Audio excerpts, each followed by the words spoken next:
ஊரிலிருந்து ரொம்ப தூரம் தள்ளித்தான் சண்முகத்தின் நிலம்.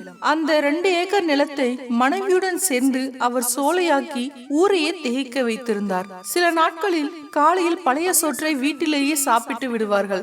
பல நாட்களில் அதையும் ஒரு கூடையில் வைத்து தலை சுமையாக வயலுக்கு கொண்டு வந்து வைத்துவிட்டு வேலை செய்ய ஆரம்பித்து விடுவார்கள்.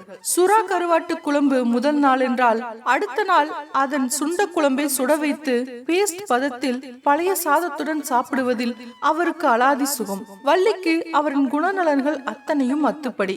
அவருக்கு பிடித்த குழம்புகள் முதல் நாள் வைத்தால் அன்றைக்கு அரிசியையும் கொஞ்சம் அதிகமாகவே போட்டு பழையதுக்கு பஞ்சமில்லாமல் செய்து விடுவார். ஏனெனில் சுண்ட குழம்பின் சுவையில் அவர் அதிகமாக சாப்பிடுவார் என்பது வள்ளிக்கு தெரியாததா என்ன? நிலத்தை சுற்றிலும் தென்னை மரங்கள், வடகிழக்கு ஓரமாக சிறிய களம், அதன் ஓரத்தில் அரசும் வேம்பும், பக்கத்திலேயே கிணறு. ஊரார் கிணறுகள் வற்றிய போதும் அவர்கள் கிணறு மட்டும் ஒருபோதும் வற்றியதே இல்லை. அவர்கள் வற்றவிடவில்லை என்று சொல்வதுதான் சரியாக இருக்கும். சண்முகம் அந்த காலத்து SSLC தான் என்றாலும் பொது அறிவிலும் தன் கல்வி தகுதியை தானாகவே பெருக்கிக் கொள்வதிலும் அவருக்கு இயற்கையான ஆர்வம். நியாயமும் தர்மமும் தன் செயல்களில் எப்பொழுதும் இருக்க வேண்டும் என்ற பிடிவாதம் சிறு வயதிலேயே அவருடன் வந்து ஒட்டி கொண்டது. அது அவரை பிடித்து கொண்டதா அல்லது அதை அவர் உடும்பு பிடியாக்கி கொண்டாரா என்பது அவருக்கு மட்டுமே தெரிந்த ரகசியம். ஆனால் ஊரில் பகையில்லாமல் வாழ்வதற்கு இந்த பிறவி முழுவதற்கும் அந்த உடும்பு பிடிதான் கை கொடுத்தது. சண்முகத்தை பொறுத்தவரை எல்லோரும் நல்லவரே என்று வாழ்ந்ததால் ஊரார் அனைவரும் அவரை நல்லவராக கொண்டாடினார்.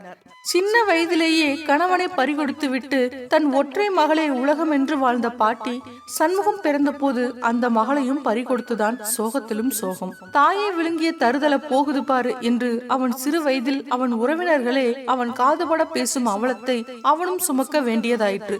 சில வருடங்களிலேயே தந்தையும் இறந்துவிட பாட்டியும் அவனும் வாழ்க்கையை தொடர வேண்டிய கட்டாயத்திற்கு தள்ளப்பட்டார்கள். தாயில்லாத குறை தெரியாமல் தான் பாட்டி அவனை வளர்த்தாள். பாட்டியின் கைப்பக்குவத்தில் அவள் சமைத்த உணவுகள் அமிர்தமாய் அவனுக்கு தோன்றும். அதிலும் கருவாட்டு குழம்பு பாட்டி வைத்தால் நோ சான்ஸ். பாட்டியை யாராலும் அடித்துக் கொள்ளவே முடியாது. அதன் காரணமாகவே அவன் கருவாட்டு குழம்பு பைத்தியமானான். அதற்கு தகுந்தாற்போல் அவன் மனைவி வள்ளியும் வந்தமைந்தாள். அவர்கள் காதல் தோன்றியதே அந்த கருவாட்டினால் தான். வள்ளியின் தாயும் சிறு வயதிலேயே கணவனை பறிகொடுத்து விட்டு ஒற்றை பெண் வள்ளியுடன் வாழ்ந்து வந்தாள். ஊர் ஊராய் சென்று கருவாடு விற்பது அவள் தொழில். அந்த சொற்ப வருமானத்தில் தான் அவர்கள் இருவரின் வாழ்க்கை. பாம்பின் கால் பாம்பரியும் என்பதை போல தன் பாட்டியின் வாழ்க்கையே அவள் வாழ்க்கையும் ஒத்திருந்ததால் அவர்களுக்குள் இயற்கையாகவே ஓர் ஒட்டுதல் வந்துவிட்டது.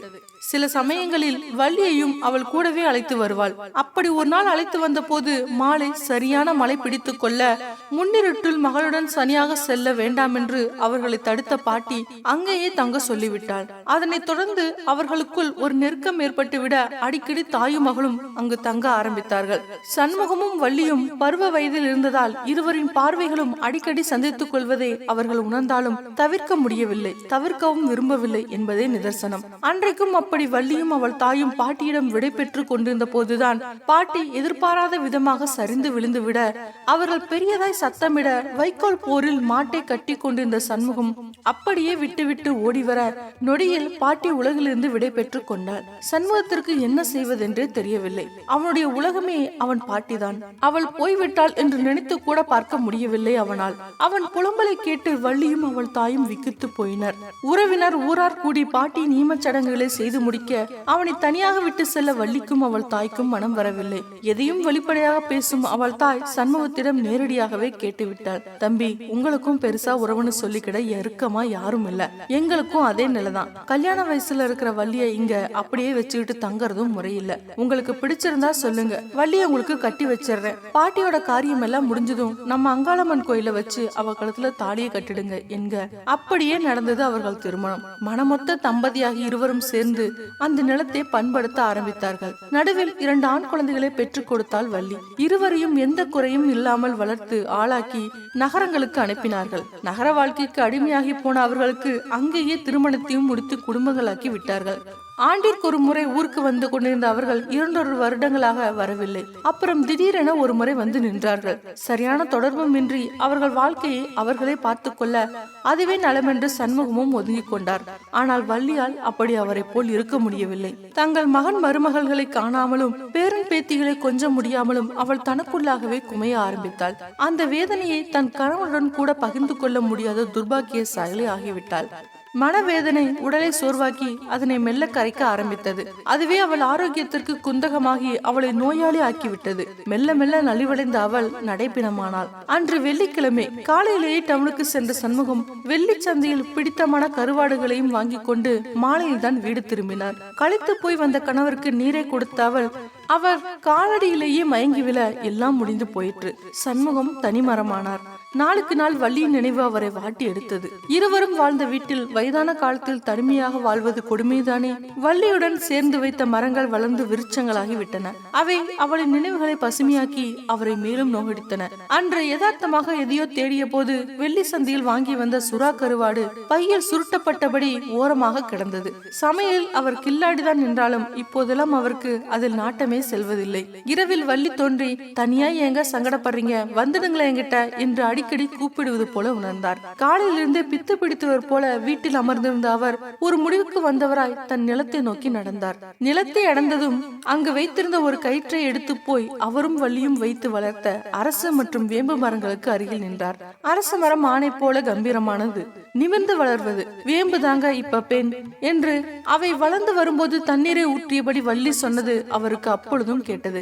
அப்ப வேம்புதான் வள்ளி என்று மனதுக்குள் சொல்லியபடி சற்றே உயர்ந்திருந்த வேம்பின் கிளையில் கயிற்றை போட்டு சுருக்கையும் போட்டு அது சரியாக செயல்படுகிறதா என்றும் சோதித்து பார்த்து, இருவள்ளி நாம சேர்ந்து விட்டுன கிணற்று தண்ணியை கடைசியா கொஞ்சம் குடிச்சிட்டு வந்துடுறேன் என்றபடி கிணற்றை நெருங்கினார்.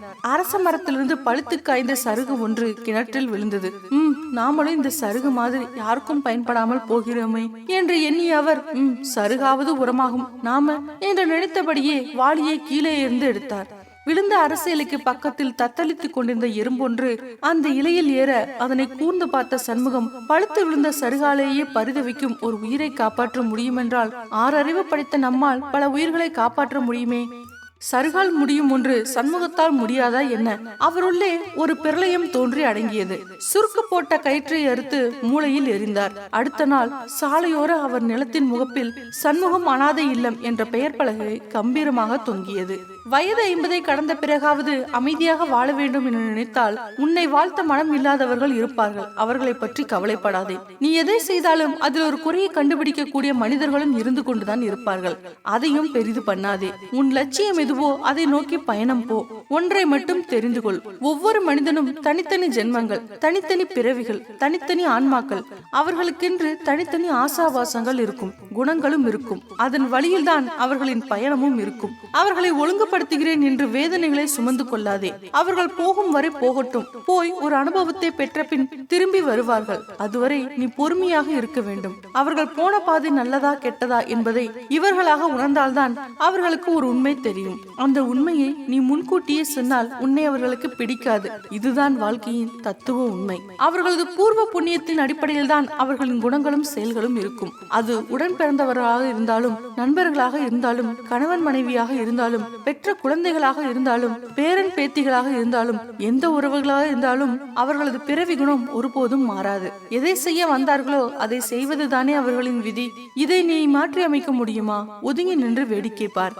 பந்த பாசத்தில் உள்ளே விழுந்து அறிவுரை சொல்கிறேன் என்று கெட்ட பெயரை சம்பாதித்துக் கொண்டிருக்காதே. அவர்களுக்கு அனுபவம் தான் குரு. செயற்கையாக ஒரு குணத்தை உருவாக்கி உன்னிடம் அன்பை காட்டினாலும் தான் யார், தன் குணம் என்ன என்பதை ஒரு நாள் வெளிப்படுத்தி விடுவார்கள். எதையும் ஏற்றுக்கொள்ளும் பக்குவத்தோடு இருந்து பழகிக்கொள்.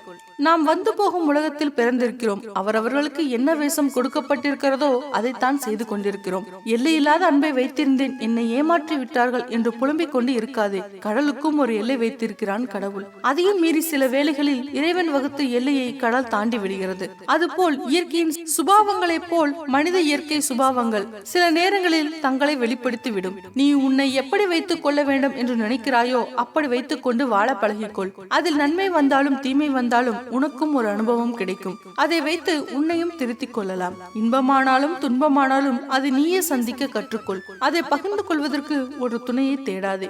நீ ஒரு பெண்ணாக இருந்தாலும் ஆணாக இருந்தாலும் வரும் துன்பத்தை எதிர்கொள்ளக்கூடிய ஆற்றலை உருவாக்கிக் கொள். மனிதன் மீது வைக்கும் நம்பிக்கையை விட இறைவன் மீது வைக்கும் நம்பிக்கையை அதிகரித்துக்கொள். உன் கண்ணீரும் உன் கவலையும் உன்னை பலவீனமாக காட்டிவிடும்.